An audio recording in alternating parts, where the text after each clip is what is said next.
asanga bamukubise mbese ngo hari inkoni zigera nko kuri za magana. Ubwo umupira yari yambaye ngo bawumunigishije.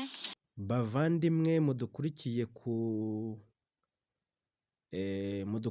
ku muyoboro wacu w'icyerekezo cy'ubuzima, tubahaye ikaze na karibu.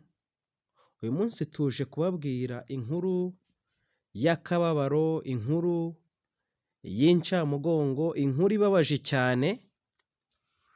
Aha turi ni mu karere ka Ngoma, umurenge wa Gashanda, mu kagari ka Mutsindo, umudugudu wa Gisenyi. Harimo haravugwa inkuru ibabaje cyane, inkuru iteye ubwoba. Ubwo ni mu ntara y'Iburasirazuba, aho umwana wari uri mu kigero cy'imyaka 23 yaje kwivuganwa n'uwo nakitwa papa wiwe cyangwa se wabo, amuziza icyo bita kunywa inzoga, cyangwa se ko uwo mwana yanyweye inzoga yarangiza bakamuziza agakubitwa kugeza igihe ashizemo umwuka. Aya ni amakuru ababyeyi barimo baravuga yaturutse kuri ibi bintu by'amahano yabaye.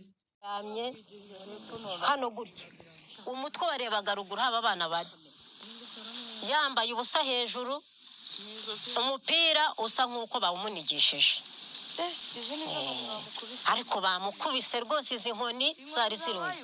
Nyine uwo musaza ngo yari yataze inzoga, uwo mwana ngo aragenda, niba ngo yakwiyeho aka 15 ngo baragashaka barakabura. Nimugoroba nyine mbere y'uko bamwica, nyine bamenye yuko ngo ari wayijyane ngo ari kuyinywa, baramwirukansa niko kumugeza hano, barakubita mpaka ashizemo umwuka. Abantu b'abavyeyi bo twacitse umugongo, mbega ibi bintu ni ibintu bibabaje kuko birakabije cyane. Acu nyine uwanjye yapfuye byarangiye ntateze kuzuka ndamubona. Je icyifuzo cyanjye nababaye kuko naburishije umuntu kasi nzongera kumubona, kandi bo bariho barafunzwe, ariko ejo bazataha kandi uwanjye yapfuye. Nk'umuntu bo wishe undi nka kuriya bakwiye gupfa, aho kugira ngo amuhe imbabazi nk'iz'umubyeyi, ahubwo akumva ko bagomba kwica umwana we. Ibyo bintu byababaje abaturage kuko nta kuntu umuntu yakubitwa kugeza apfuye, bakajya n'aho bamukanda ubugabo bakanamuhuragura n'izo nkoni zose kugeza aho umuntu ashizemo umwuka, hejuru y'uko iyo nzoga ariyo yaba amujijije. Ahubwo bavandimwe, ngaho namwe nimurebe aho isi ya none igeze. Ababyeyi barimo baragaragaza iby'aya mahano. Umuntu yakibaza ngo ese isi yacu igeze hehe? Ese uyu muco ni bwoko ki?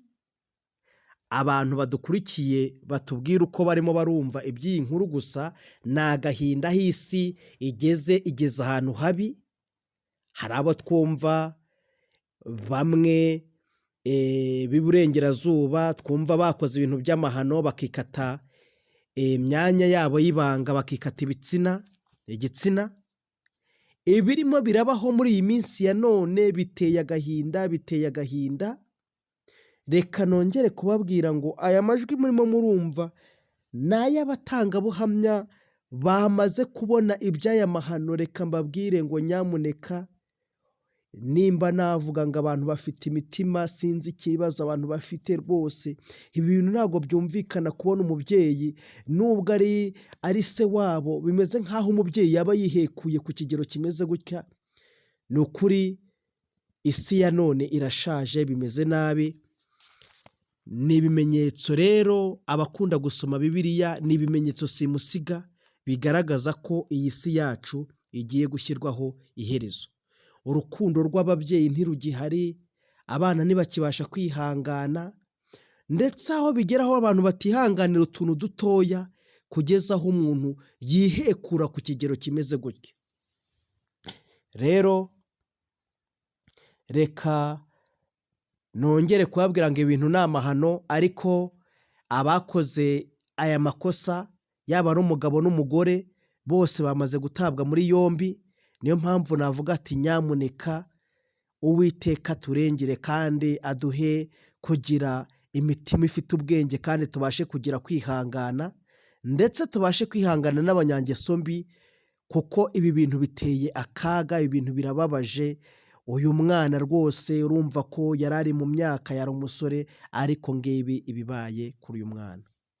Rero reka nsoze mbabwira ngo ni ukuri tuzaza dukomeza kugenda tubagezaho ibiganiro bigiye bitandukanye, ariko nyamuneka nimba ari naho ubona hari amakimbirane, nyamuneka nta mpamvu yo kugira ngo amakimbirane ageze ku kigero aho umuntu abura ubuzima.